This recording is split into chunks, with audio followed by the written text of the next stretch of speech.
Soul family, it's so good to be back. Welcome to the Divine Rose Garden. This is my new channel, the new name for my new channel. As I go through different experiences and different, things that help me grow and evolve and really push through these difficult energies, I have also been able to reinvent this channel, and I don't know where it's headed. As with everything in life, you always need to trust where spirit is guiding you towards. Um, I needed to really take some time. So if you were wondering where I disappeared, I was taking some really, precious sacred space to be in my own personal energy without any distractions from other people and social media. And so I appreciate everyone who has been thinking about me, has been sending me good energy. Um, yeah, I'm going with the flow. I am not, you know, making any plans or setting any expectations, especially at this time, with Mercury in retrograde, being in Sagittarius, then going back to Capricorn. It's a good time to make plans. It's a good time to set some goals, but it's not a good time to just make these big life changes. So ease into the energies right now. Give yourself some space. I believe that as a light worker, as healers, as intuitives, we are always getting hit first with, these darker, denser energies that trigger our own shadows so that we can help the collective, whether that's your clients, your family members, your children, your students, the people around you, right? If you're here, it's because you're here because you want to learn and you want to grow and you want to learn how to navigate these energies in a healthier way. And there's no quick fixes. Not when it comes to healing, not when it comes to spiritual work, when it comes to healing work or astrology or reading energy. Like, there's no quick fix. Um, so yeah, um, I'm going with the flow. Even with this video, I had posted in the community tab an update. So I give you more details there about where I'm at. I also posted a channeled message for you all.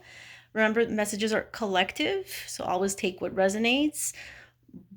But I'm dealing with a small group here. So Spirit's saying that most of you should be resonating with those messages. And so I don't know how frequent I'll be coming on to YouTube to post and channel messages. Again, I'm going with the flow and I'm easing my way back onto YouTube. And I'm easing my way back into, doing client sessions, which I really miss. I really miss working with you guys one-on-one. But again, taking our time, really trying to ground these energies that are really potent, heavy, intense, emotional.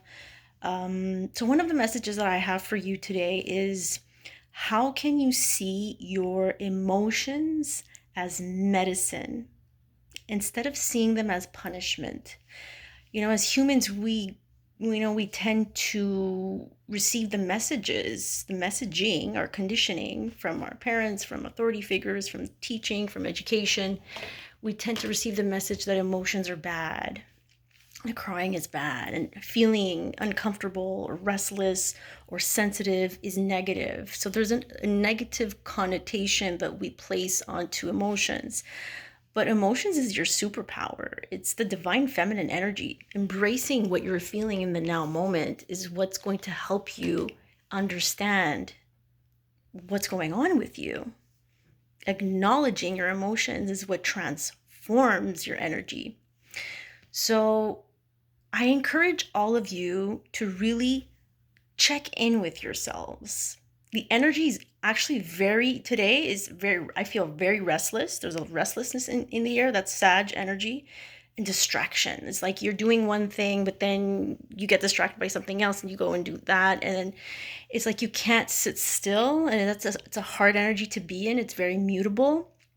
And this is why when I'm with my clients and I see a lot of Sagittarius placements, I ask them to really start thinking about meditation and grounding and really coming back to the breath and to the body, because you can get easily lost and distracted, and that brings more troubles that we don't want. So as much as we want, we love the expansion and the optimism and the growth and constantly seeking something. We love that from Sag energy. It helps us to grow and seek answers and seek, spiritual teachers and search for, solutions to our problems. However, we want to remain grounded in the now. So if you're feeling sensitive, there's medicine in sensitivity. If you're feeling restless, there's medicine in restlessness too, where we can channel the restlessness through movement, through dancing, through exercise, but really being with it and noticing, hey, man, I feel restless today. Being with your sadness, being with the grief, being with the regret. There's a lot of regret in the air. When retrogrades happen, we usually feel like we're being pulled by the past events, people from our past, things that you did in the past, things that you experienced in the past, things that you chose in the past. And it brings up a lot. Sit with that. There's medicine that if it's coming up, it's because it wants you to acknowledge it. We tend to have more dreams about the past, people from our past. So I'll leave you with this message. I appreciate everybody's love and support and good wishes. And yeah, I can't wait to continue working with you guys one-on-one. I will announce when I'm opening up client sessions once again. So I'll give, birth chart readings and energy clearings and energy readings as well. And yeah, thank you for being here with me and for keeping up with me. It's truly special to be, of service to a community like this. And we're a small, tight-knit community, but I can't believe how many clients I have, even just with, a small, tight-knit community that I've built over the years. It's very fascinating how things happen. But when your purpose is calling you, you have to answer. And as much as I sometimes run away from this purpose, from this calling, I always find myself, coming back to it, because that's where I'm always guided to go. But yeah, purpose is also a theme in 2024. What is your purpose? A lot of you are going to have to really sit down with that question. The restlessness that you feel might be because you have to start thinking about purpose. You don't feel like you have a purpose, or that you've pursued anything that gives you a sense of purpose outside of your daily responsibilities. Yeah, so I'll leave you with that. I'm wishing you all a lovely transition to the new year.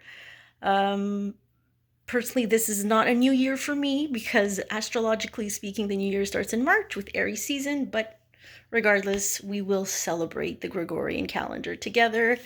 Be kind to yourselves, and remember, there is medicine in your emotions.